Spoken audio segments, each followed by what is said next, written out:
নিত্যদিনকার মতোই আমি বাইরে বসে খেলছিলাম। হঠাৎ মনে হলো যেন চারিদিকে খুব বাতাস উঠেছে। আমি টুপ করে গাছের মাথায় উঠে পড়লাম। দেখলাম গাছটাও এখন আমাকে নিয়ে দুলছে। গাছ থেকে হঠাৎ নিচে তাকালাম। দেখলাম লম্বা কালো একটা ছায়া আমাকে ইশারা দিয়ে ডাকছে। তখন গাছ থেকে কেউ আমাকে বলছে, "নিচে নামিস না, বিপদ আছে।"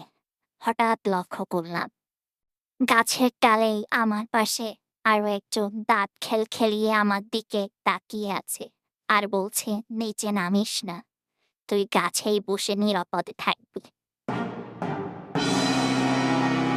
আমি তোকে মারবো না, তুই তো আমার বন্ধু, আমার সাথে থাকবি।